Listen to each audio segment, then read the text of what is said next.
नमस्कार, स्वागत है आप सभी का जी उत्तर प्रदेश उत्तराखंड में। आपके साथ मैं हूं आंचल कादियान। मिल्कीपुर उपचुनाव की तारीखों की घोषणा कर दी गई है। 5 फरवरी को होगा उपचुनाव, 8 फरवरी को मतगणना होगी, 17 जनवरी से शुरू होगा नामांकन। यूपी की सबसे चर्चित अयोध्या स्थित मिल्कीपुर विधानसभा सीट पर उपचुनाव की तारीख का ऐलान कर दिया गया है। 5 फरवरी को यहां पर मतदान हो रहा है और 8 फरवरी वो तारीख जब मतगणना होगी। दिल्ली विधानसभा चुनाव के साथ साथ उपचुनाव भी होगा। ये सीट सपा सांसद अवधेश प्रसाद के विधायकी से इस्तीफा देने के बाद खाली हुई थी। समाजवादी पार्टी ने इस सीट से अवधेश प्रसाद के बेटे अजीत प्रसाद को उम्मीदवार बनाया है। मिल्कीपुर उपचुनाव के लिए 5 फरवरी को मतदान होगा, 8 फरवरी को नतीजे आएंगे।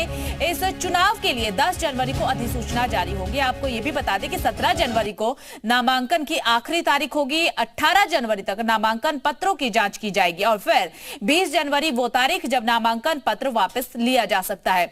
यूपी के 9 सीट पर उपचुनाव भी हाल ही में हुए हैं। अब एक सीट उस वक्त बच गई थी।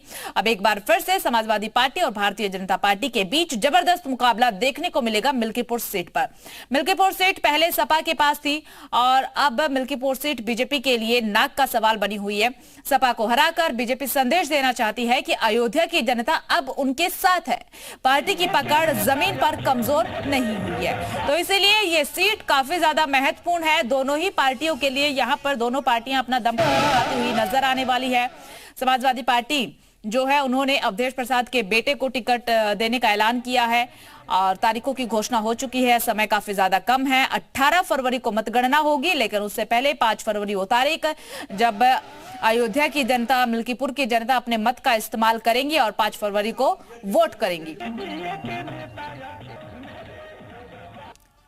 तो दिल्ली विधानसभा चुनाव के साथ साथ उत्तर प्रदेश की एक सीट मिल्कीपुर विधानसभा, वहां पर भी उपचुनाव जो है वो होगा।